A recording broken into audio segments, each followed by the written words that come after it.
Today on the livecast, we are talking about putting Christ back into Christmas.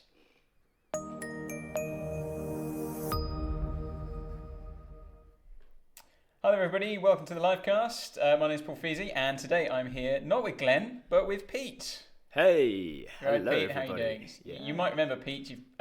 You were on. It was weeks ago now, wasn't it? How many weeks into the internship was it? It might have been number 2, I think. Yeah, It might have been number 2. So Pete's one of our interns here, and as I said, he was on the livecast when we were kind of meeting all the interns a few weeks back. Glenn is not around today; he's a little bit under the weather, so do be praying for him. He's not feeling too great, but we're really pleased to have Pete here with us. We are thinking about Christmas. So, Pete, are you getting in the festive mood? No, I'm not really a festive kind of guy until the 22nd of December onwards. I feel like it's kind of a bit more acceptable then. My wife's pretty festive. Yeah? Yeah. When is acceptable to start celebrating Christmas? So Beth will say the first weekend of December. That Right. might include the last day of November if that's a Saturday. Okay, so I think that's absurd. I think that's just a terrible way to be. So yeah, sort of the last week before Christmas is for me. Yeah, that's right. See, I'm very much adamant you need to get to at least into December. Anything before that is just outrageous as far as I'm concerned. Well, yeah, no, absolutely, because there's no cap on that, is there? You could just every year get a bit closer. Absolutely, Just start after the summer. Be like January, wouldn't it? Yeah. Eventually, Ridiculous way. We did get our tree. Have you got your tree up yet? A tree? Yeah, well, we're actually we're going to be in Suffolk for Christmas. So Okay. we've got 3 weeks back home. So yeah, after this week we'll be heading back. So for now we've got like a little Christmas. It's more of a bush than a tree. Little Christmas bush. Classic Christmas bush. Yeah. We have got our tree up. We wouldn't normally have got it up, so we put it up the first weekend of December. We wouldn't normally go that early, but it's because there was 25% off Christmas trees, so we're just straight in there. So, yes. So yeah, we're thinking about Christmas, and I guess all of us are inundated with Christmas stuff at the moment. Whether you're working in a church and this is probably your busiest season, or if you're just kind of the everyday kind of Christian in the pew, like Christmas is pretty crazy as well. I'm certainly finding this stuff on, particularly with kids, something on every day, basically. End of term parties and carol services.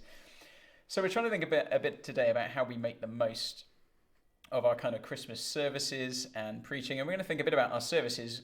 We're going to do that quite briefly, hopefully, and then we're going to think a bit more about the everyday stuff that we can do. But we were talking a bit earlier about just general things we could do. I mean, whatever church we're in, I imagine we'll be having carol services and Christingles, and you may have a whole wealth of services going on. And there's just a number of things we talked about you can do to kind of help people as they come in through the door. And one of them really is just having good hospitality. Sure. I think it's easy to overlook that in the kind of what are we going to speak about? What's the place going to? How do you get the whole place dressed up? But actually, just having a warm welcome for people, and it seems like an easy thing, but actually to do it well, I think is a skill. Yeah. To have a team of people that will, when you come through the door, they immediately kind of make you feel at home. They can show you where you're going. And also very practical things. We were talking, weren't we, about putting good food on. Everyone wants mince pie. Oh, definitely. Definitely. Are you a mince pie and mulled wine guy? Mulled wine guy. Mulled wine guy. Mulled wine guy. I'm not a mince pie and mulled wine guy. No, I. Do you like Christmas at all, Pete? No. Yeah, no, I'm okay with it. But oh, hello. Lost the headphones. No, but for people, they do like to come in, and I think Glenn actually tweeted about the mulled wine after services, and the Americans were shocked that we had mulled wine, and for them it wasn't a normal thing, but it's a very normal thing over here, isn't it? Just talking about lots of other things as well, about just again things we take for granted that when you get up to speak in church, if you're the vicar or something, or whoever's leading services, it's just really helpful to say, hi, I'm so and so. I work here or whatever, this is who I am, because the average person who comes through the door has probably never seen you before. Yeah, 100%. And I think the average person who walks through the door, there's every chance they're going to be a bit apprehensive about what a church service is going to involve. Certainly for me growing up, I wasn't around church, and the times I did go, they were kind of confusing times. You know, you go in and I think a lot of the time there's prior knowledge expected. You know, where do you go? Where do you sit? When do you stand? You just, you know, that's a whole minefield, isn't it? Because you were talking a bit about communion and stuff, which is a brave choice, I think, for churches to do communion in carol services and things like that. So yeah, massive. But yeah, I think one of my things with communion is you know, I like to see it carefully explained, just you know, presented with visitors in mind, and that's not to say you make it about them and take the focus off Christ, but it is to say, look, it's something that a lot of people coming in for the first time probably haven't seen anywhere else. You know, certainly from my generation and younger, the only place they'll have seen it is in movies. So yeah, actually, it's just taking 30 seconds to explain and say, look, this is what this is, and this is why we did it. And I think just even that 30-second explanation just brings people's concerns down a level. And because you can do that in just so many things, can't you? About even the standing up, sitting down, singing thing. So I think what we do at our carol service every year is at the beginning, someone gets up and says, you know, this is what's going to happen, and they always say the service will be unannounced. Right. So things are just going to run through one thing to the next, but it does come up on the screen, you know, when a song says, you know, just the choir are going to do this piece, or stand and stuff. And, you know, if you do a kind of lessons and carols, putting readings up on the screen is a really useful thing. I mean, it's very, very difficult to get people to flick through a Bible quickly enough in that setting to find something. So putting or in your order of service, much kind of a better way. I think it just helps people feel at home and comfortable with what's going on, and not feeling like, oh my goodness, should I be this, that, or the other right now? Yeah, you know, I think if people are coming in and feeling as though they're the odd one out, they're the kind of one that stands out in the crowd and doesn't know what they're doing, but everybody else is clear on stuff, then you know, I think they've got stuff going on in their mind that's distracting them from the main thing, and you know, that's obviously not ideal. So yeah, just making things as accessible as possible is always going to be a win, I think. Yeah, and another thing I guess we talked about was the follow-up is a great opportunity for follow-up after Christmas, because you do get so many people who come through the door who, you know, you don't see the rest of the year, and you know, people, you know, I find people are generally quite positive about what they experience. You know, I think last year in our church, pretty much through every service, I think we run the 1-minute trailer for Life Explored, because we were going to run that course in January, and that was very much on the table. I think there was a handout as well. You know, there was something you could take away and fill it in or get in touch. Or a lot of years, I think last year as well, we had the you know, there's kind of books you get which cost about £1 each, but you can give them away for free. So I think, you know, you can have a copy of the gift. Glenn's, you know, just nice plug. Plugging the book there, Glenn. Who is watching? There he is. He's tuning in from bed. Is he? Yep, yeah. Oh, imagine that. I'm not even up yet, lazy. So, but you know, those are things that kind of people can then take away and you know, take away a book and they can read that at their leisure, or you know, if they're a bit more kind of up for getting involved, maybe coming to a course or something, just having another avenue for people to plug into afterwards is a really useful thing, isn't it? Yeah, so. Definitely. And everybody's so different as well, so having different options on the table is going to be a positive thing. You know what, you know, I've been part of kind of welcome teams at churches before, and there's always this big discussion around, you know, do we get out to every person? Do we give people a bit of space to, you know, how does that kind of work best? And it's a tricky minefield really, because like I say, people are so different, but you know, we've got to just trust God with it, I guess, and you know. Yeah. And so I mean, there are lots of things you can think of in terms of just making sure your service and environment is one that's going to be conducive for the person coming in. But also we want to think a bit about actually preaching. Now, you used to work in a church, as did I. Did you do much Christmas preaching at all? Yeah. How did you find the kind of Christmas preachers? I loved it, to be fair. I'm shamelessly Jesus focused. You know, I just any excuse to get up and present the gospel, talk about Jesus, and you know, I'm not a big kind of apologetics guy. I don't care about too much of an intellectual debate on questions like that. I just want to get up and go, hey, look at Jesus, isn't he great? Isn't he great? What do you think of Jesus? So for me, you know, Christmas is obviously the ideal opportunity to do that. And you know, within the Christmas story, we see something that you don't see anywhere else in world faith or world religion. You see God come down, God become a man, and step into our mess for us. So talk about Jesus, talk about grace, be shameless with it. It's, absolutely. Yeah, And that's what we want to be front and center, isn't it? And you do hear of churches who people can go to carol services and the name of Jesus doesn't really get mentioned, at least not in a preach in any substantial way. Sure. So I always enjoyed Christmas preachers, whether it was school assemblies or carol services, things like that. But part of the challenge I found every year was, how do I not just repeat exactly the same sermon I did last year? And so it was kind of, how do we keep it fresh? And by that, I don't mean, we've got to bring a new idea, but I didn't just want to do the same old one each time round. And so we just had a little think earlier on about, some of the ones I've come across or have done. And maybe, if you're, it doesn't matter whether you're a pastor of a church or a youth worker or someone who runs a study group or whatever. Sometimes it's just helpful to have an idea of, here's an angle I could take that might work. So we're just going to run through some very quickly so you can think about these. So the one I probably enjoyed doing most was the idea of Christmas being a time about light shining in the darkness. And so, you could speak on, traditional Christmas passages like Isaiah 9, the people walking in darkness have seen a great light. Or there was a time when I spoke on the first few verses in John about the kind of light coming in to the world. And I think the thing that was good, the thing I like about that kind of angle is, I think one thing it's easy for us to do as Christians is say, when the non-Christian comes through the door, hey, Christmas isn't just about having a big knees up and stuff.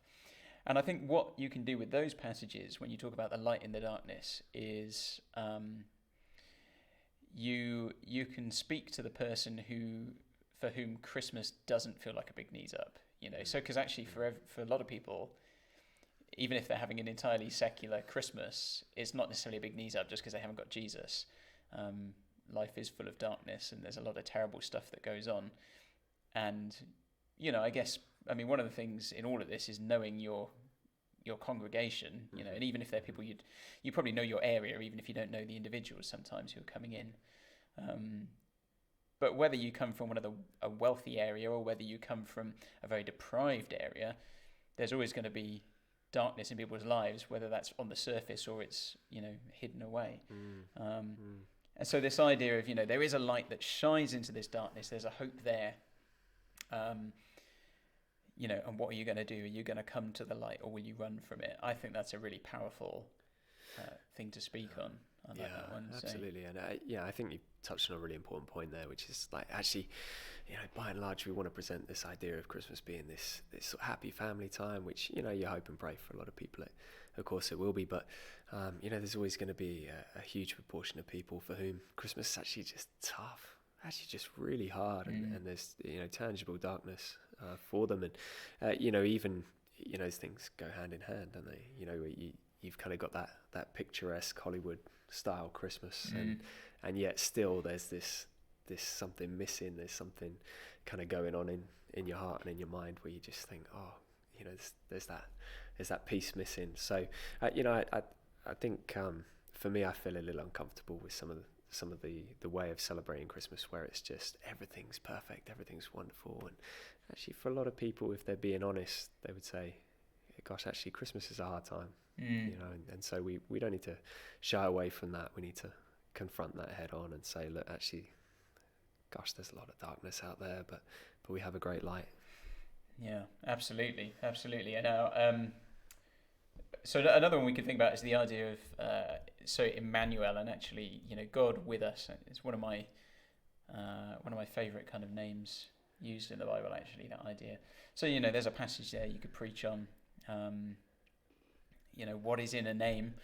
Well, what does this name tell us about this baby who's being born and his identity and who he is and what he's come to do? And I think Glenn and I may have talked about this in the past, about this kind of Athanasian idea of this quote here: in this marvelous exchange, he, being Jesus, becomes what we are, that we might become what he is. And there's just lots of ways in there, aren't there, about the God who comes to be with us. Again, for people walking in dark times, there's a message there. You can pick up on your classic carols, veiled in flesh, the Godhead see. A great little way, and just aware that I want to whip through these now, just having So that's a great one you can talk on. Philippians 2, perhaps is a little more off kind of piece, but it's not a kind of traditional kind of Christmas one, but the idea of Christ, stepping down and making himself man, becoming obedient even to death and pouring himself out for the sake of others. And, for the person who comes through the door and they're wondering, what is God like? Who is this God you speak of? Well, here is the God who pours himself out to the extent that he becomes a baby in a manger, weak and helpless. I think that is it's not one you hear all the time.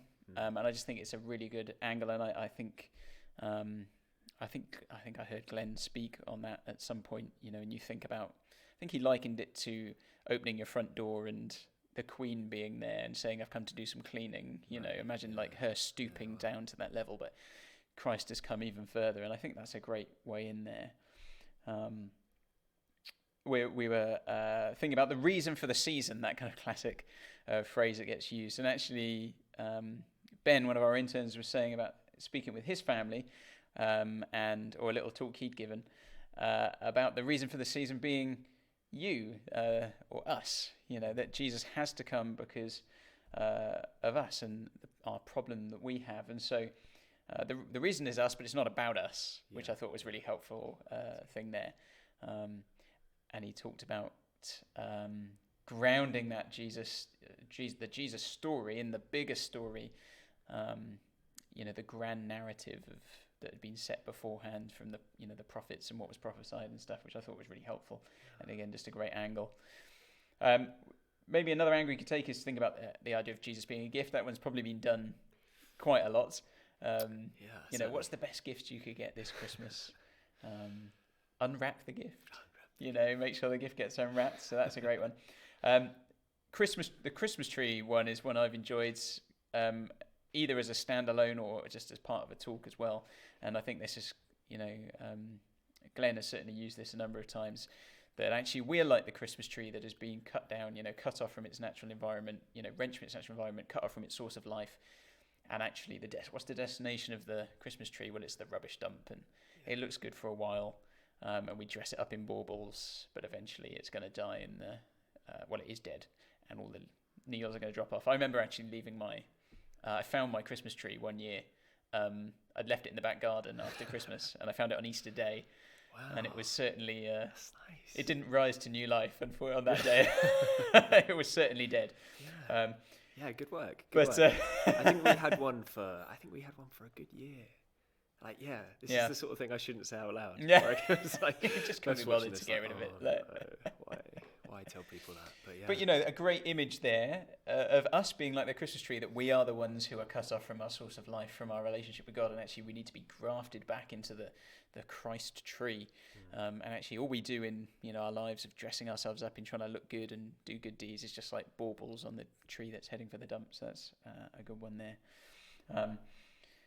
Preaching that Jesus arriving is good news of great joy. So the kind of Luke 2 stuff, angels appearing to the shepherds, and here is the one who is Savior, Messiah, and Lord. And they were saying, well, they're announcing this as good news. So let's preach it as good news. I think that's definitely a way forward.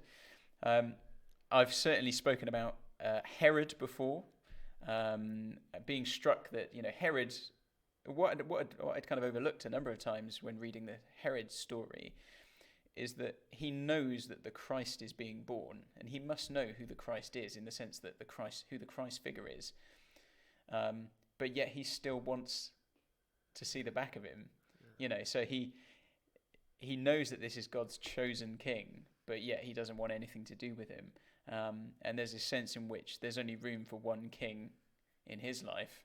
And that's him. And, whether we want to preach that and say, well, it's not really the case that we're king of our life anyway, or whether you want to say we just need to, let Jesus be the king.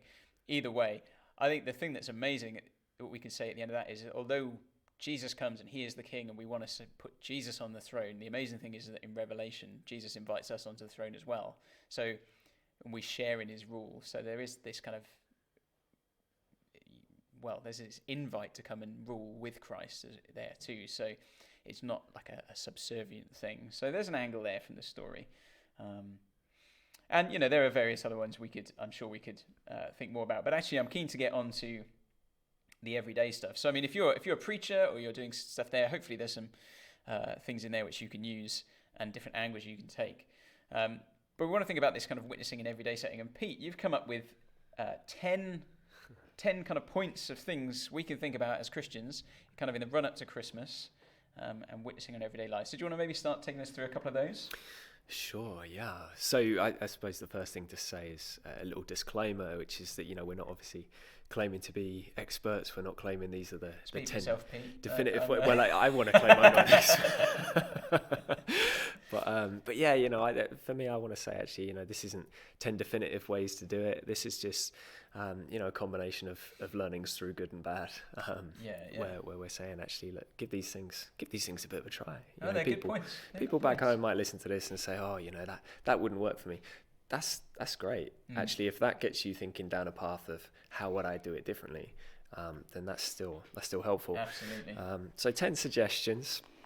And the first one's been covered for a long time in a lot of ways, but you got to start with prayer. We're going to start with prayer, and I think for us to pray in faith is easier said than done when it comes to family and friends and loved ones we've been praying for a long time.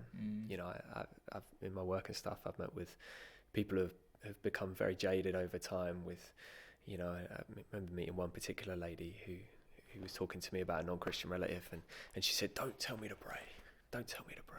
She'd just become so jaded over time. Yeah. And that's heartbreaking to see, but I think we've got to just have the stones to say, well, look, I'm going to tell you something you don't want to hear.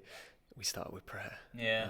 And for me, I think it's not just a quick little prayer before someone rings the doorbell. We've got to devote proper time to this. We've got to ask family, friends, loved ones, small groups, church friends, be praying alongside with us. Let's petition heaven together, and let's believe in faith that God's gonna do something. So. And I guess we do hear stories, don't we, of people who've prayed for 20 years and then a family member has come to faith, and so you can see how it'd be easy to be discouraged. You can imagine yourself 19 years in going, well, I've prayed for 19 years and nothing's happened, and then who knows, year 20. So there is that kind of persistence in prayer, but also I think that just praying shows that we think it's important as well. That if we're willing to give time to praying about it, we believe there's a value in what we're actually praying for. So and that God can. Absolutely. And that God can. Yeah. I can't remember where it is in the scriptures, but New Testament somewhere. I do like the Hebrews writer says, as it's written somewhere. Yeah. But this guy comes to Jesus and says, if you can heal me, and Jesus is like, I can. So I think over time we can become jaded, but it's just that first point of kind of refreshing that idea and saying, no matter how many times we petitioned heaven before, we can't stop that if we want this thing to come together in the right way. So okay. So first thing is let's be praying for people, and then second one we've got here is you've come up with inviting people. Inviting people, yeah. I feel bad about stealing Glenn's thing, seeing he's actually watching. That feels like kicking a sick man while he's down. But one of the things Glenn always says is like put yourself into the invitation, and I love that. I think that's so helpful. Just unpack that a little bit for those. Yeah. So one of the things Glenn says a lot is actually it's just about kind of putting your heart on the line a little bit.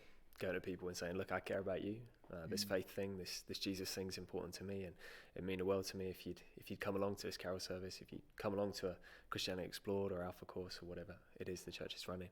But just really put yourself into that invitation. So it's not it's not a separate thing where I give you a piece of paper and I never say a word. It's actually, this means the world to me. So do you. Would you come? So I think that's really powerful. And and it's definitely the case, isn't it, that if you invite somebody, and even if they don't come to something, that is a win. We should see that as a win, that we have made the move to invite. And the person I'm always struck by in Scripture is Isaiah, that when he the Lord says, who shall I send? And he says, send me. And he's basically told he's going to go and speak, and no one's ever going to listen, and if anything, they're going to get worse. So you could look at that and say, well, he's the worst evangelist in history. But actually, I think he's a successful evangelist because he's faithful in what he's called to do. He's called to go and be a witness, and he goes and witnesses, and how people respond to that is not a reflection on what you do. So I think the very fact we invite is a positive. So. Yeah, was it John Stott quote where he said, evangelism is preaching the gospel regardless of the results, or something like that. Right. Okay. I can't remember. But just really emphasizing that point. It's about proclaiming Christ and Christ crucified. And listen, what happens with that? That's between the hearer and God, and we don't have control over that. But actually having the faithfulness to get out there and speak, get out there and invite, get out there and say, hey, this is important to me, and so are you. That's a huge win. And I think we'd be sometimes surprised that people who are not remotely kind of religious, in inverted commas, whatever that means, at Christmas time, people are kind of up for coming to things on that. I mean, obviously, there are people out there going to say, well, I know people who aren't at all, and there are those people, but there are plenty of people who are, not really interested in stuff like this at all. But Christmas time, they're like, I'll come along for carol service and stuff, and who knows where that's going to go. Yeah, definitely. I mean, it's the time of year to try it, isn't it? It's the easiest invite of the year, and that's not to say people will definitely say yes, but it's the one where you'll definitely be forgiven for trying it out. But going back to the putting yourself in the invitation, I always remember a friend talking to me when I was a non-Christian at 21, and I think I snapped back at him one time. He tried to share with me, and I kind of said, look, this whole religion thing's not for me. And I said, I just love it if you'd let me do what I'm going to do, and I'll let you do what you're going to do, and we'll just leave it at that. And we'll have the friendship without the evangelism. And he said to me, if heaven's real, I want you to be there. And I was like, oh, damn. So, it's not a kind of gold star for his faith. It's not about him trying to meet his religious duties by sharing with me. Actually, there's a genuine care there. Yeah. Like, it really, it is something sincere and authentic, and that really caught my attention. I'll remember that for a long time, I think. Maybe, I wonder whether that doesn't come naturally to us as British people. No. Showing any form of affection. Yeah, definitely. No, we don't like to be kind to each other, I guess. Not in that way, not in that kind of deep and meaningful, sincere way. So we can pray for people and be inviting people along. And what about this third one here? Silence doesn't preclude you from saying the wrong thing. Yeah. So I guess when I wrote this one down, I was kind of thinking in terms of, we always use language like, everything speaks. Even your body language says 1,000 words. And for me, I meet a lot of Christians who would say, oh, I'm not good at explaining my faith, so actually I just leave that to other people. And I would argue that actually that silence, it doesn't prevent you from saying the wrong thing. It guarantees that you are saying the wrong thing. Because actually, for people who are looking at your life and saying, this person's a Christian, if they're asking you questions, if they're kind of critiquing your faith, if they're challenging it, and we're just staying silent, actually that speaks. That speaks to people, that maybe that says my faith's not important enough that I want to share it with you. Maybe that says I'm not convinced of what I believe. Maybe that says I don't care about you enough to really take the time to delve into this with you. So our silence doesn't prevent us from saying the wrong thing. I think actually it guarantees that on some level we will be. And that's not to leave Christians feeling condemned and leave them feeling like, oh, I had opportunities to speak where I didn't.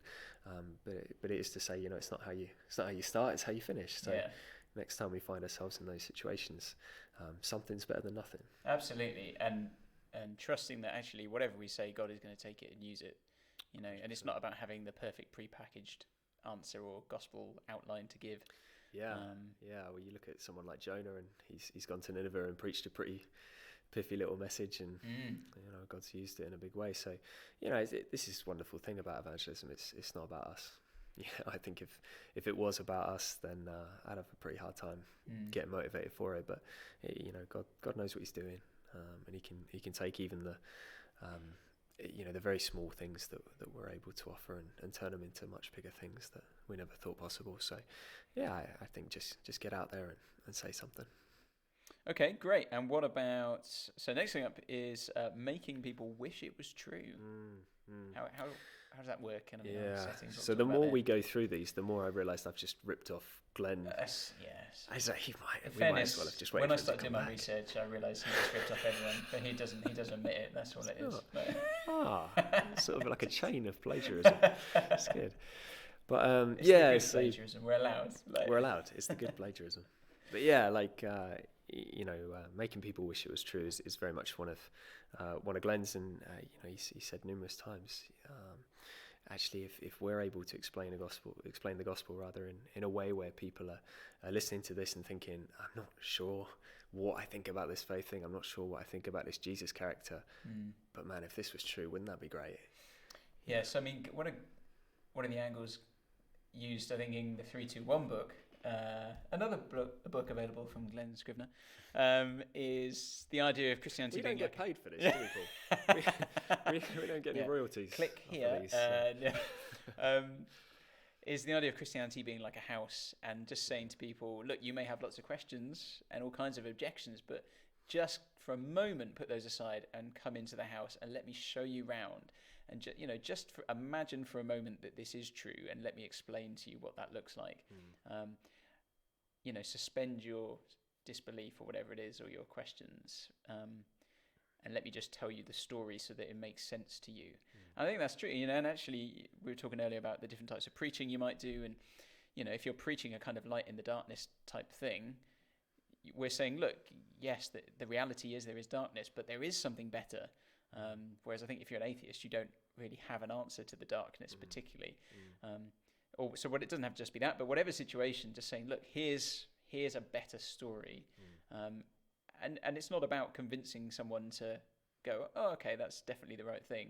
But it's just putting it out there for them to then, do with definitely where it goes. Definitely, and part of the reason we've put kind of making people wish it were true on the list is because actually, if you can get, by the grace of God, people to that point, then they're going to look, aren't they?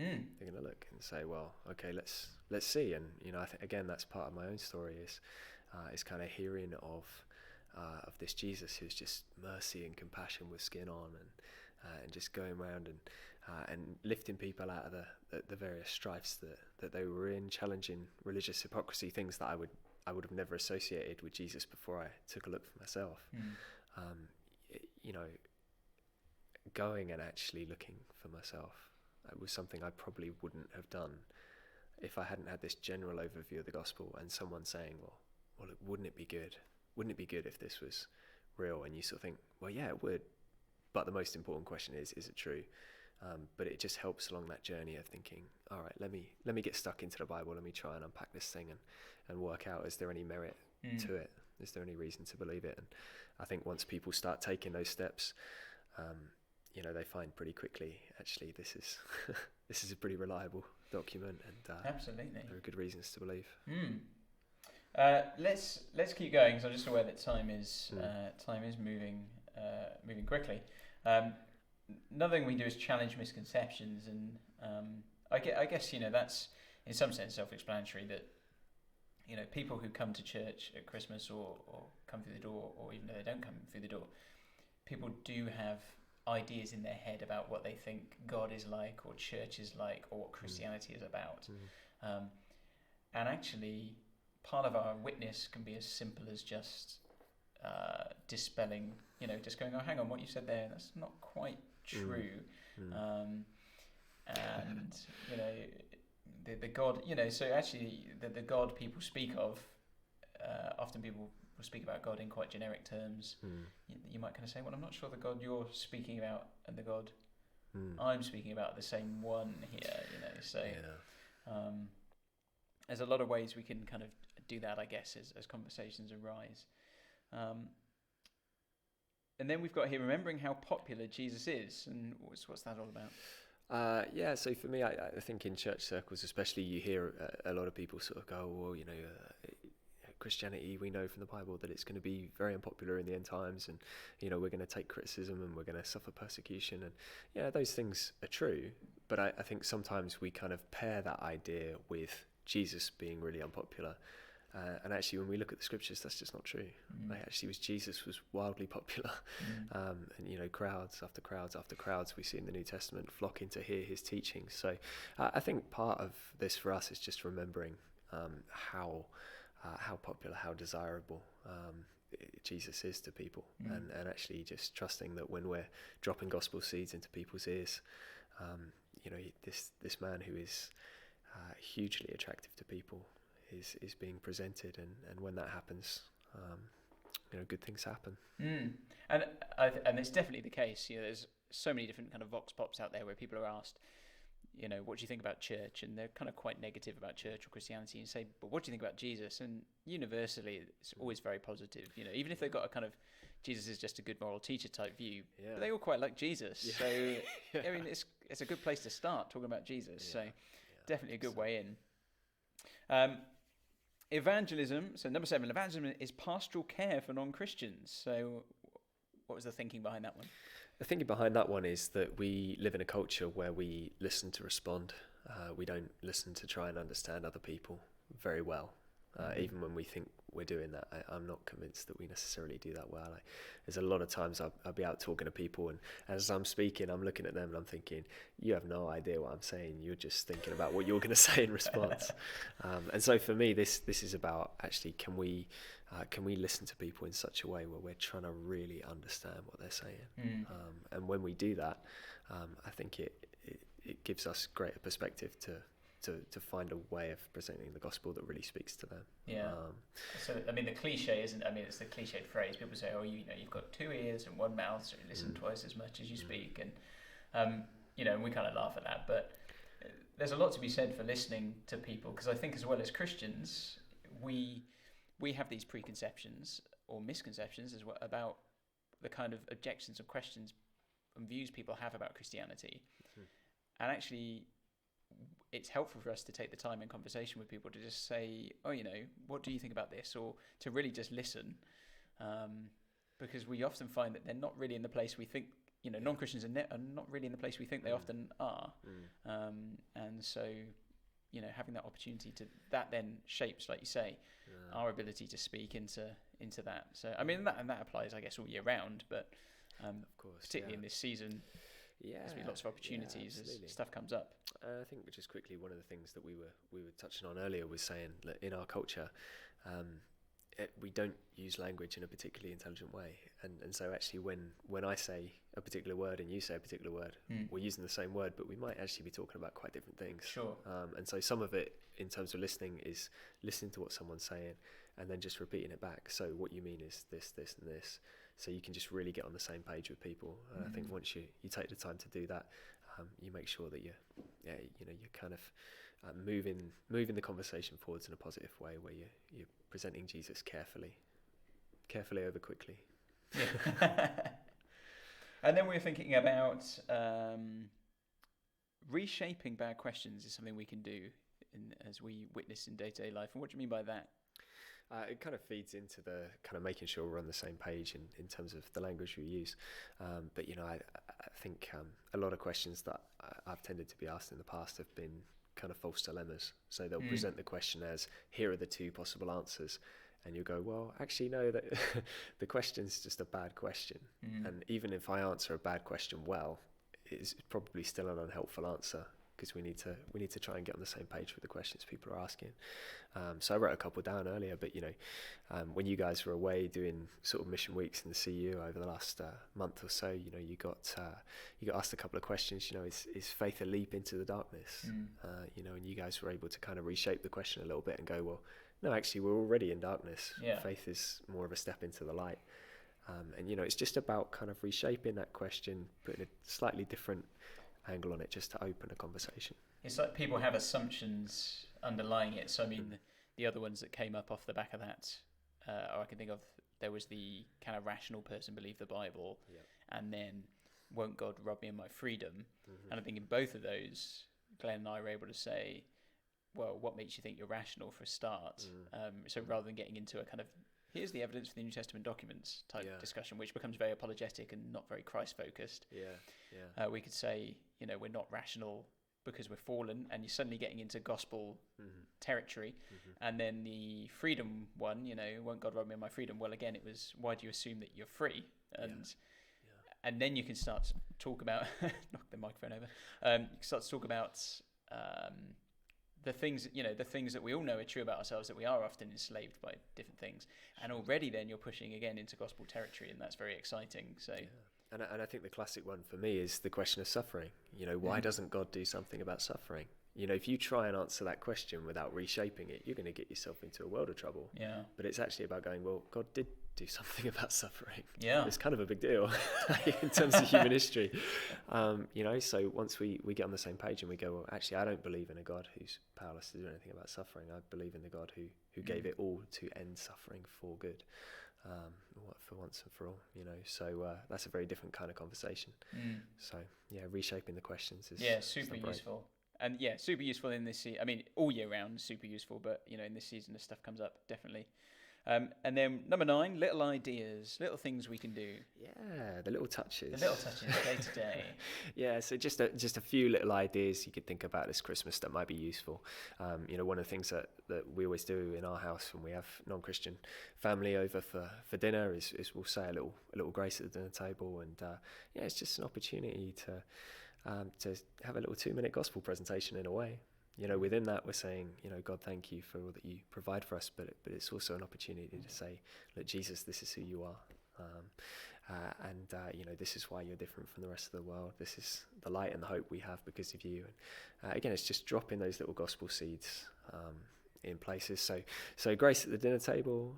One of the things we did recently at a friend's house was we went round and said something we were thankful for, and there are a few people within that who were able to share a little bit of testimony from the last year, what God's been doing in their life and what they're thankful for. And so I guess you're seeing this in the context of with family at home, maybe if there's non-Christian family, it's the kind of thing you can do, and they're there and they're witnessing these things or hearing these things, even if they won't come to church or... Definitely, and that would be very much our situation. We'll have family around for Christmas this year who wouldn't be interested in coming to a service, but so the question for us becomes, well, how do we present the gospel clearly and present Jesus clearly in the home? So little things like that are helpful. Also on that list we had a strong social media presence, which is obviously a big part of what Speak Life's about, so good excuse to come and check out some of our videos for this Christmas and get those shared as well. That'd be great. And I'm a big fan of putting out gospel literature and invitations within kind of presence themselves. I think that really speaks to people, and it's a nothing ventured, nothing gained kind of deal. At the end of the day, if I give someone a book and they don't read it, well, that's a shame, but it only cost me £1, so sure. It's okay. Yeah. So there's lots of little things we do, and then the last one, then, God is bigger than your mistakes. Yeah, the most important one from my point of view, God is bigger than your mistakes. If I thought as an evangelist that, things that I was saying in the course of the day was going to be the determining factor in someone's eternity, then I'd have a very, very difficult time ever opening my mouth, because that'd be the most frightening thing in the world. But actually knowing God's bigger than my mistakes, I'm not so high, mighty or important that anything I'm saying is going to derail what he's doing. That's a huge comfort to me. God is sovereign. He knows what he's doing, and whether someone comes to him or not, that's between him and them. So we've got this opportunity to share, but there's freedom within that. We're not carrying a huge burden in terms of evangelism. Actually, there's freedom to get out and share, talk of what God's done for you with great joy and without feeling that pressure. So God's bigger than our mistakes. Yeah, and that should kind of bolster us, give us a courage, shouldn't it, to speak up. And like we've kind of touched on in some of those other points, it might be a small thing that you say, and it doesn't have to be a fully formed whatever. But actually, it's unlike, we're not going to screw up the whole thing. If God's got it, God has got it in hand. We can't derail that. So great. So there are, hopefully, in what we've said, if you are the kind of person who's running Christmas services or speaking at Christmas events or services, there's been some ideas in there for you. If you are, just kind of going about your daily life, we hope that those things there, those 10 ideas, will be helpful for you. We did have a little, it's not a question, just a statement in from Batman, Mr. Batman, and who said, Christmas is a pagan holiday, nothing to do with Yeshua. Well, you know what? I think there's some truth in that, isn't there? That it's a holiday that has been kind of what's the word? Apprehended is not the right word. We've taken it over. I like apprehended. You know, we'll go for apprehended, whatever. We've taken it over, and you know, there's truth in that. But at the end of the day, you know, we won't judge each other on those who look at certain days as important than others. You know, that's clear in the New Testament. But at the end of the day, Christmas time, even if we want to think of it as an entirely pagan event, people are going to come through the doors of churches. You know, I know, for example, at my church on Christmas Eve alone, where we'll have 3 Christingle services, we'll see 1,000 people through the door. You know, and that's 1,000 people who are going to get an opportunity to hear about Jesus. So I'm willing to jump on the back of it. You know, and at the end of the day, you know, we've done videos through the year on different topics. You know, Valentine's, you know, messages or whatever, or Halloween, and neither of those are particularly Christian events. Yeah. But we're willing to speak Jesus into them, even if they're not solely about Jesus.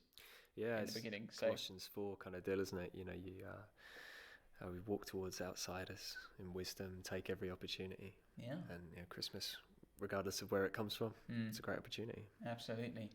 Well, guys, I hope that's been helpful for you. Just a couple of things to flag up. I don't think we've got time to watch the video, but it's worth seeing a video we put out last week called A Year in Search, which is a kind of sum up of the year's news events. So Google normally do a video kind of each year about the most searched kind of terms. And this is kind of a bit of a riff on that, but it's not necessarily the most searched terms, but it's kind of the big things that have been in the news. And it's just a kind of short, just over 2-minute long video looking at a kind of, as the news events going on in the world, the kind of questions that raises about the world we're living in. And the thing that's noticeable about the news is that it raises all these questions, but there are no answers. Well, what is the answer? Well, we think we've got the answer. We've got a better story, you know, that we can talk to people about. So do go and check that one out. You can find it on our YouTube channel. And please do be praying for Glenn, because not only do we want him to get back fit and well, but I think it's this Friday he's going to be talking to Matt Dillahunty, who is an American atheist. I believe he's American. I think he's going to speak to him at the Premiere Studios. He's going to be doing a kind of debate with him about morality, which may then go on to be part of a kind of podcast or video. And obviously that's quite a high-profile guy, Matt Dillahunty, so we'd love to pray for Glenn speaking to him and sowing some seeds. Who knows? And that would be useful. But apart from that, keep sharing videos. We've got our 4 Christmas videos out already. Hopefully you're using them in your Christmas things and sharing them on social media. Do give us a like on Facebook or follow us on Instagram, subscribe on YouTube, all those places. And if you'd like to keep supporting our work, you can go to speaklife.org.uk/give. And there are various ways to contribute towards what we're doing here. So thanks for watching, guys. We'll see you again next week. Thank you, Pete, for joining us. Me? Yeah, us? you. I don't know. No. Just rambling. Right. Great. Well, thanks, guys. Until next time, keep speaking life.